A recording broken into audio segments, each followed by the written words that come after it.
a cookie called Spitzbuben, stinky feet cheese, and broken bones cutting a trip short. This week, we're in Switzerland. Traveling the world to bring you delicious dishes, tasty beverages, and interesting experiences. This is the Destination Eat Drink Podcast on the Radio Misfits Podcast Network.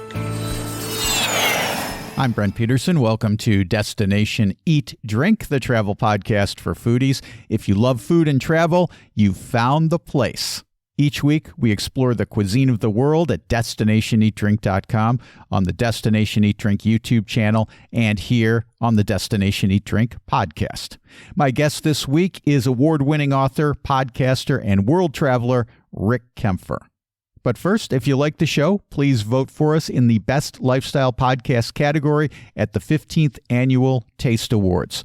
I'm really floored that we've been named a finalist for this prestigious award, and if you could show your support with a vote, that would be great. Just go to thetasteawards.com or click on the link in the show notes, and thank you very, very much. Rick Kaempfer is the author of nearly a dozen books, including his latest, The Loop Files, an oral history of the most outrageous radio station ever. He's also host of one of my favorite podcasts, Minutia Men, with his co-host Dave Stern. I love that show. I listen every week. I don't think I've missed a single episode since they started. Rick also loves travel. He grew up in Germany. He speaks German, so when he travels to a German-speaking country, he knows the ins and outs and the best stuff to eat. So when he was planning a vacation to Switzerland, I told him to take notes so we could do an episode of the podcast when he returned. Little did he know that that trip would be cut short by a gruesome accident. Don't worry, everyone's okay, or at least recovering, and Rick is here to talk about the experience as well as the food he had along the way, including an apricot cake, delicious chocolate, and a single bite of horse meat.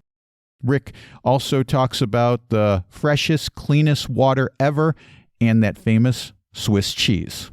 Okay, I'm starving, so let's eat. Destination Eat Drink. Rick Kaempfer, welcome back to Destination Eat Drink. Always a pleasure to have you on the show. Happy to be back. I think this is my sixth appearance. Wow, fantastic. Which, I don't know, I haven't done the research, but you may be a record breaker? The record-breaking guest. Fantastic. So, congratulations on that. Thank you. It's a big honor. For you. Yeah. For me. Okay. For you. Gotcha. And thank you for hosting the podcast here at the Operator Era Studios in Mount Prospect, Illinois. Thank you very much. Yeah, you're welcome here anytime. Oh, thank you. So you just returned from a fantastic vacation with your wife and some friends, some family to Switzerland. And so that's why I wanted to have you on the podcast. When I found out you were going there, I love having you on the podcast, talking about your travels, talking about what you've been up to. And Switzerland is a place that I am very interested in because I've never been there. Oh. But it is a place that holds like a fantasy in my mind as to what it's like. And when I think of Switzerland, I think of course, food, and the first two kinds of food hence the name of the show. Yeah. I think of two things immediately: chocolate and cheese. Yes. So you want to start there? You want to dive into that? Okay. Let's start with chocolate. All right. So that is probably something you're going to find in every inch of Switzerland. You're going to find just incredible chocolate. We had it every place we went. We went to Zurich, we went to Bern, and we went to Interlaken. All the hotels have it on your pillows. It seems too good to give away.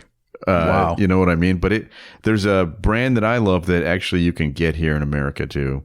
That's called Lindt, Lindt. Is so good. That is the best. And they have all different kinds of flavors there. I'm a big fan of the Traubennuss, which is raisins and nuts inside of the chocolate. I think they have one with like little pieces of puffed rice in They them. do. I love that one too. Fantastic. So that you can't go wrong. Look for the purple wrapper. Yeah, they're round balls, right? Some of them are. And then the round ones, they have the shell on the outside, and they have like a soft ganache on the inside. That's right. So it's like you get the chocolate, and then you get the sweet ganache on. Oh man, it's so good. Yes. So that is something. I mean, it's worth going just to have the chocolate, and of course, it also means that there are lots of chocolate desserts and stuff. I guess we'll get into desserts later, but. Lots of great chocolate recipes.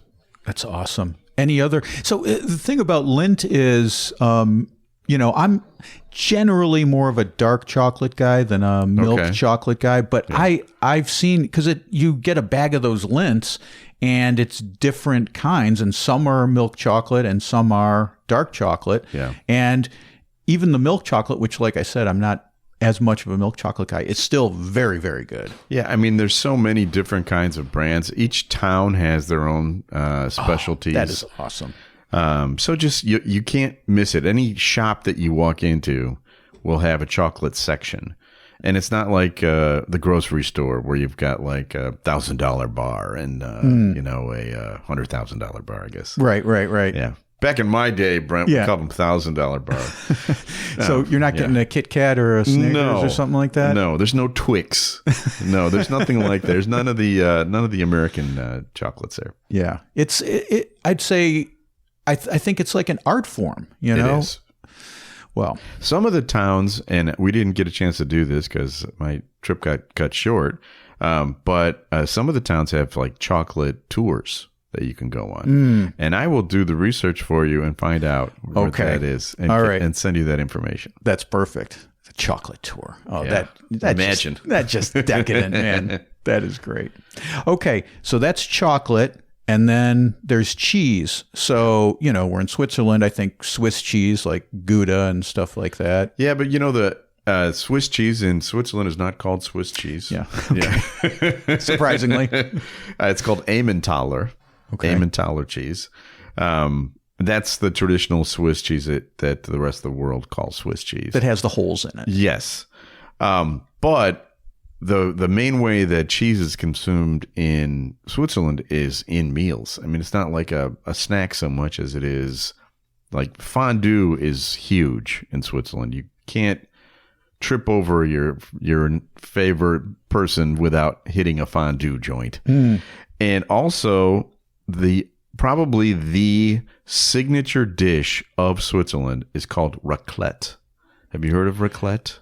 This sounds familiar to me. Tell me again what raclette is, and I'll tell you if I'm thinking of that or if I'm making a mistake. Raclette is it's spelled RAKLETTE, raclette, and it comes in a little contraption. It's a raclette machine. Okay. And it has little trays that you put in, 2 decks. It's like a burner, and it has two decks of trays, and you put a potato, like a cut potato. Right. And on top of the potato, you put raclette cheese. That's a type of cheese on there, and then you put it into this little machine, and it melts the cheese over the potato. I've seen it on Every videos. Swiss person has one of those in their house. They all eat raclette all the time. And did you do fondue when you were there? Yeah, I did. So the thing about fondue that I found interesting, we have a friend in Portugal, one of our neighbors, and she's Brazilian, but she lived in Germany for like 40 years with her husband before she moved to Portugal. And apparently her area of Germany is big on fondue. And she asked us to come over on New Year's Eve for fondue. And I always thought fondue is like, you take the bread and you dip it into the cheese and that's it, because like you, I grew up in the 70s and that's what it was, Exactly.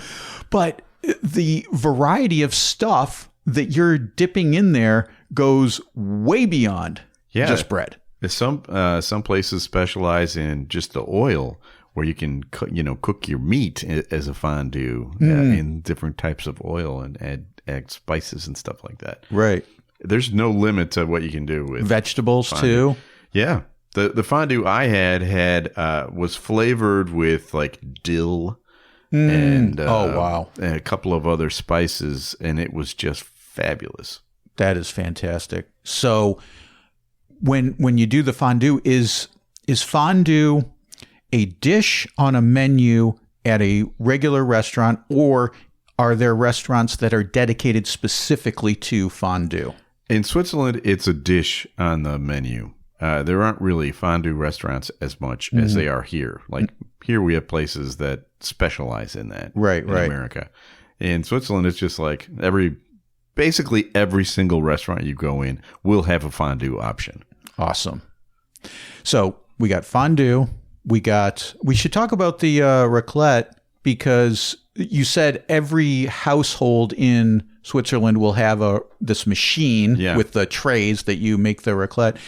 Would that be something you could get as a tourist at a restaurant? Or is for it... sure. Okay. For sure. It's everywhere. And is it like an appetizer? Is it... Well, they eat it as a meal. For me, it's an appetizer.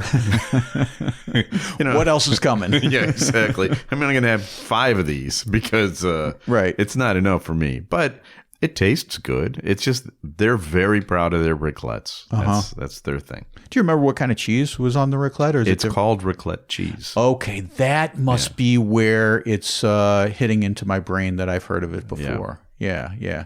Because I've seen these little discs of potato with cheese on it. Yep.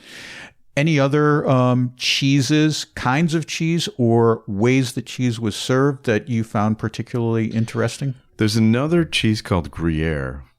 Oh, so good. Which is the best. One of my favorites. And it's in the French-speaking part of Switzerland.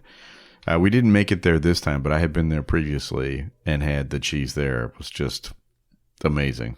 Oh, wow. Sounds fantastic. See, I could just eat cheese morning, noon, and night. Me too. Know, that's the best. And, since we moved to Portugal, I've been really experiencing a lot of different kinds of cheese. But no one told me before we went to Portugal how good the Portuguese cheese actually is. And especially what I found is from the Azores, the islands in the Atlantic Ocean, have really, really good dairy products and really good cheese. And there's a lot of it all over Portugal. You don't have to just go to the Azores to get it. But a lot of it is aged cheese. Yeah. What I call stinky feet cheese. Right. So, you have to be prepared. Yes. Well, you can do that in Switzerland too. If you go to a restaurant in the evening, like late, after the kitchen closes, they will still sell you a platter of cheese, like assorted cheeses on a wooden plank. You know how they do that everywhere. But right. But you can order like 8 or 9 different types of cheese, and it's delicious. Love the cheese plate. Oh, that's great. What else did you find interesting while you were there? Was there any other kind of dishes or meals that you found intriguing, interesting, tasty, or unusual? Well, Switzerland the culture of Switzerland is very much a hunting culture. Okay. So you will find a lot of wild game on menus. Oh, okay. Not so much in the big cities like in Zurich or Bern or Basel, but in the smaller towns, every restaurant has, venison is huge in Switzerland. We went to a place that was serving some sort of a goat, which I had never even heard of. Like, I had to ask what kind of an animal it was. I had to look it up, and I wish I had written it down, but never even heard of it. And they were serving it on the menu. Okay. And one of our travel companions ordered, and this is going to sound really gross, he ordered horse. Yeah. There are places where horse is still consumed. I didn't realize Switzerland was one of them. You'll see it sometimes in like Sicily. You'll see horse occasionally, but I didn't realize it was eaten in Switzerland. I will tell you something. This is my tip. If you want to try some of these more unusual meats, make sure you are at a restaurant that doesn't require you to cook it yourself. because there's a lot of this is like a new trend where they bring out a hot stone, right, and you cook it yourself. If it's a meat that you've never cooked before and you have no idea, how would you know? Yes, so that's why I ask that question before you get the meat delivered to you. Am I going to need an apron? Right. Am I going to be What is the best way to eat horse? I don't know. Should it be well done or? But here you go. You're on your own. I had one bite of it, by the way, and I don't recommend it. Yeah. I can't imagine. Yeah. So what did you say? Venison, goat, horse, a lamb is very popular. Not a wild animal. No. But they have like there aren't as many pork dishes as there are in the other German-speaking countries. Right. There's a lot of beef because they have a lot of cattle in the mountains. Okay. In Switzerland, and so I saw all these steakhouses, and I actually said to one of the locals, what's the deal with all the steak? I'm like, that's our thing. We have beef here. So it's not like imported from Texas or something. It's all beef that is there from Switzerland. I'm kind of surprised because when I think of beef, like you said, Texas or Nebraska, like flat plains areas where cows are out grazing. But I guess cows can be in hills and things like that. Well, and the dairy cows.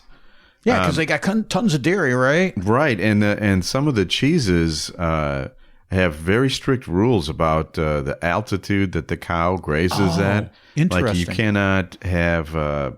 I wish I knew the exact brand of cheese, but there are certain types of cheeses that that the cow was over 10,000 feet or something like that. Oh, wow. And that's one of the things and it will impact what they're grazing on, what they're eating, which will impact the milk and the flavor and the richness and the fat content. Yes, and they're very green and they're very conscious about nutrition. So you're not going to get additives in your food, which is something that I find refreshing. So I can feel good about just gorging myself on cheese. You can, yes, exactly. It's not Velveeta, Brent. Let's put it that way. Okay. Hey, to each their own, right? I mean, if they want to have their fancy cheese. Exactly. All right. So we had our cheese. We had our appetizer of our raclette. We've had our main course of our horse or whatever. Yeah. All right. Let's finish with that. Let's have some dessert. Okay. So I've got two favorites that I eat every time I go to Switzerland. All right. And one of them is called Aprikosenkuchen, which you can probably guess. Kind of German. Yeah. But it's apricot cake, basically. Yum. It's so good. I don't remember really seeing it in other places. Every time I go to Switzerland, I get it there. Oh, it's not, you don't see it in Germany? Not really. Okay. That's not, apricots are not really a big thing in Germany. But they are in Switzerland. So tell me about this. Is it like a tart with apricots on top, or is it apricots that are put into the batter to make it kind of richer and moister? It's a tart with apricots on top. Okay.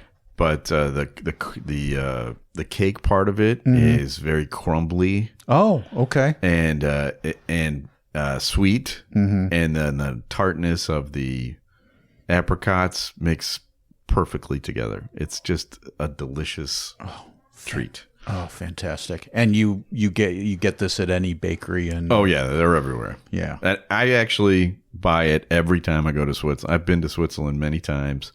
And this is something that I always seek out. Okay. Good.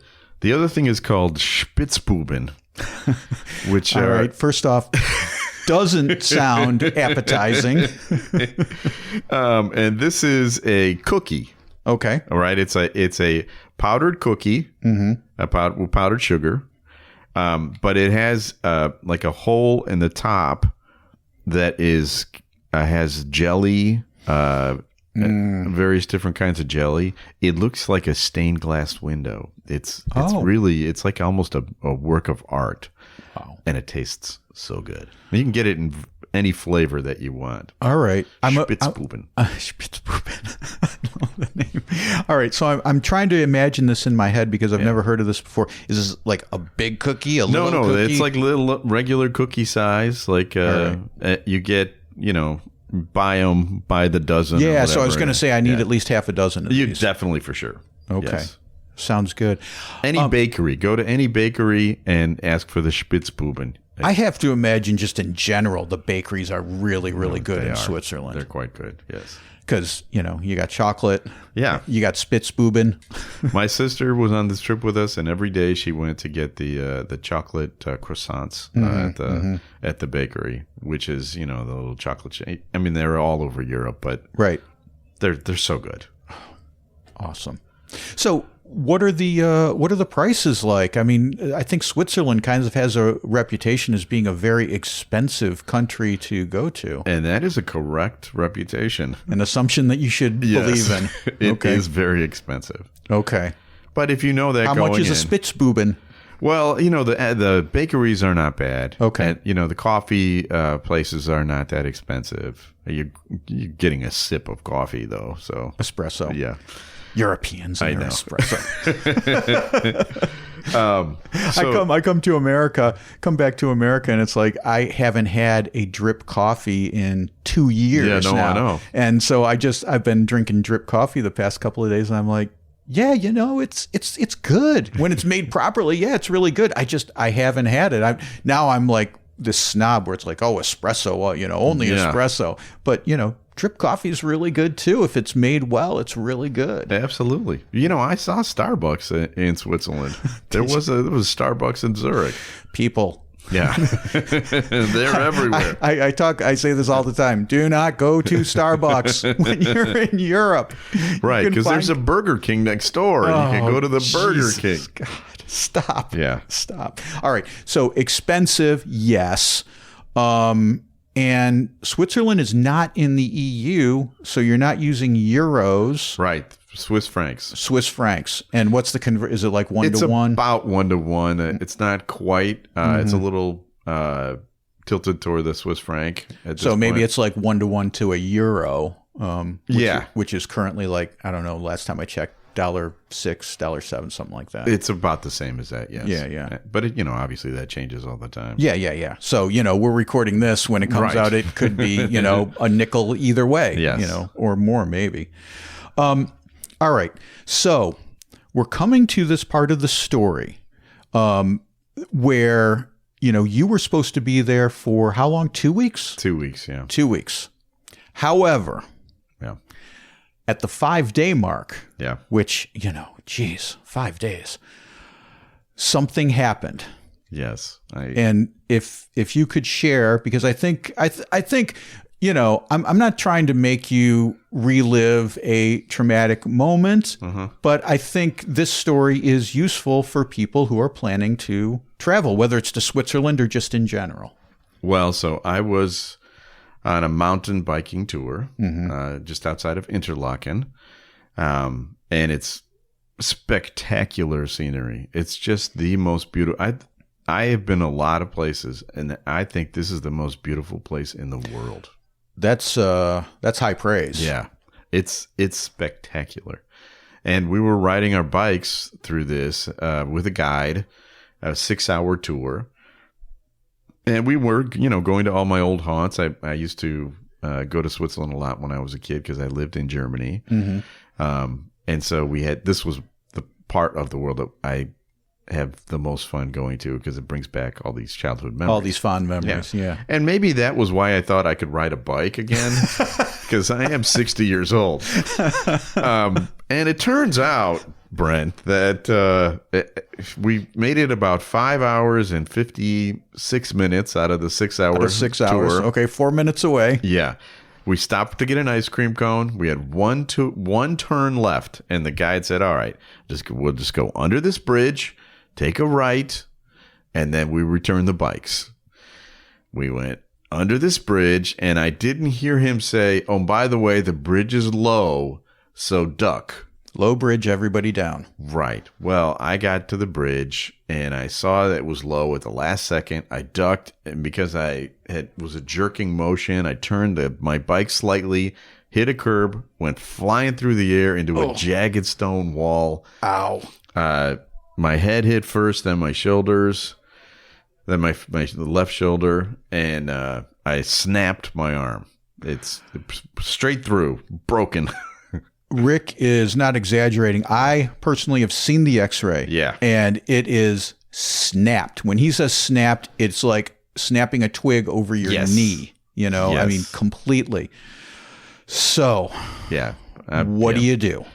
Well, I'm in the middle of nowhere, Right. Right, because we're going through the mountains. Luckily, the guide called an ambulance, and we got to a place where we could be picked up. And I went to the hospital. Now I speak German, luckily, because the doctors did not, and neither did the radiologist or anything, and so Didn't speak English. Yeah. So and there's nothing like pain to bring out the deeply swallowed language within you. German seems like one of those languages where pain Right. would help your pronunciation. Any kind of stress brings it right back. But so anyway, the worst part was I had to get back to America for a surgery because Why did you not get your surgery while you're in Switzerland? well, so here's the thing for all you European travelers who always tell me how great it is to have socialized medicine. Every other country that's in the EU has socialized medicine. Switzerland is not in the EU. And they told me that the surgery to fix my arm, because it's got 15 pins in it to hold the bone back together, 15 pins. was $40,000. Wow. So I decided to come back to America, and we had to walk. It was like a mile walk to the train station, and then we had to take 2 trains to get back to Zurich because we were in the middle of nowhere. And then we had to fly a 9-hour flight back to Chicago, and that was not something I recommend to anybody.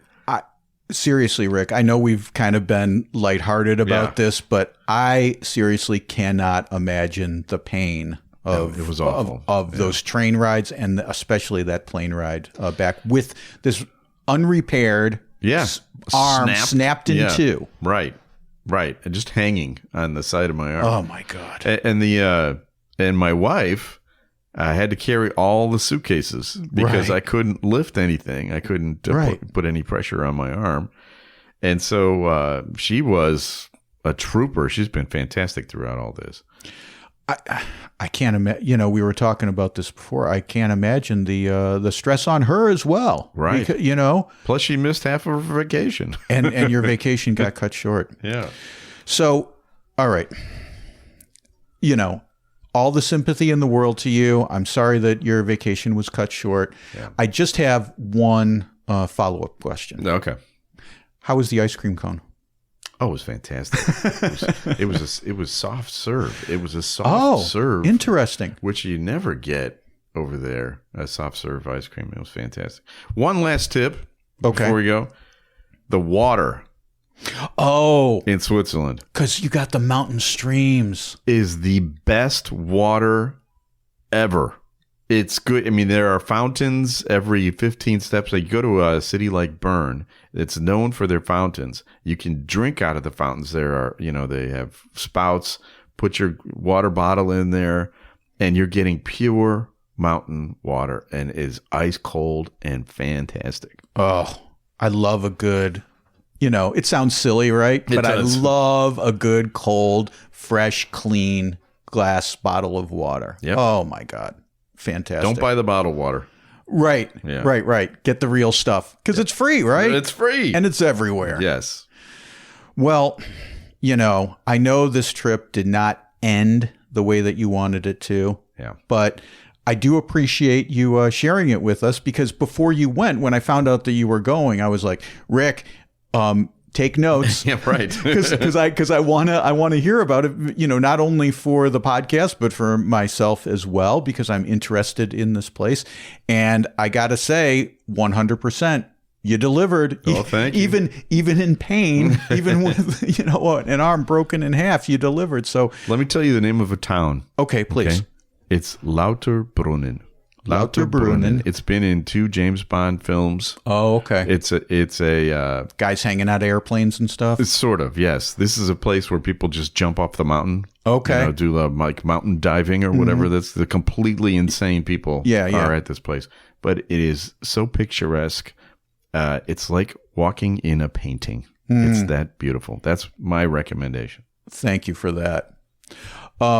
Now, Rick, one last thing. You and your business partner, Dave Stern, are the owners of Eckhart's Press, a boutique publishing house in Chicago. You guys were kind enough to publish my book, Truffle Hunt, back in 2015, which I'm sure is still a top seller. I'm sure it is. Anyway, I'm always interested in what you're doing at Eckhart's Press because you guys always have cool projects coming out. What's the latest over there? The latest is a book about a radio station here in Chicago called The Loop, which is the most outrageous radio station in the history of radio. And I happened to work there for 7 years, and there were many big stars that worked there. Every major celebrity that existed between 1978 or 1978 and 2018 appeared on this airwaves.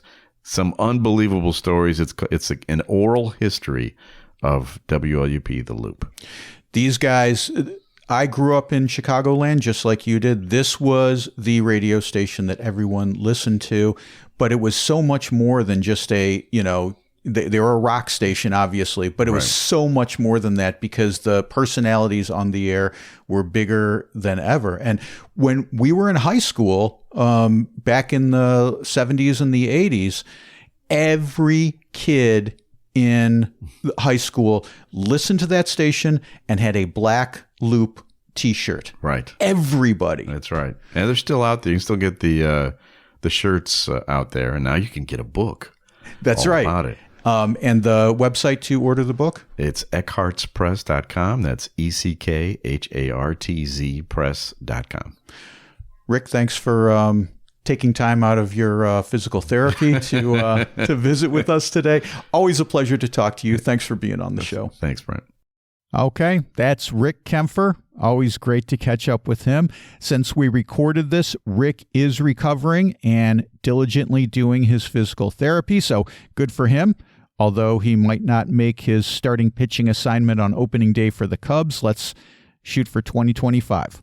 I've got links to Rick's podcast in the show notes, as well as a link to Eckhart's Press, where you can purchase a copy of his latest book, The Loop Files. It's a great book. It's already in its 6th printing, and it just came out. It's incredible. And as a follow-up to what Rick said, travel insurance is a good way to cover yourself in case of accident while traveling. This isn't a paid sponsorship. This is just me based on experience. We recently were on a trip to the United States, and since we didn't have our American health insurance, we bought both travel insurance and health insurance because you never know. Well, that's it for this week. Next week, we are in France and Poland and even a little more in Switzerland with curious traveler Christine Van Blockland. Don't miss that. Until then, get over to destinationeatdrink.com. I just posted a story in defense of standing up as soon as the plane reaches the gate. I know. Controversial and hard-hitting journalism here. You can read that at destinationeatdrink.com/blog. I also have a new video out about Beja, Portugal, a little town with a fascinating winemaking tradition. You can see that by clicking on the video tab at destinationeatdrink.com or checking out the YouTube channel at Destination Eat Drink 946. And remember, vote for Destination Eat Drink in the 15th Annual Taste Awards. There's a link in the show notes. Destination Eat Drink is distributed by the Radio Misfits Podcast Network and Ed Silla. Thanks, Ed. I'm Brent Peterson. I'll see you down the road. Join us next week for another culinary adventure on Destination Eat Drink, a presentation of the Radio Misfits Podcast Network.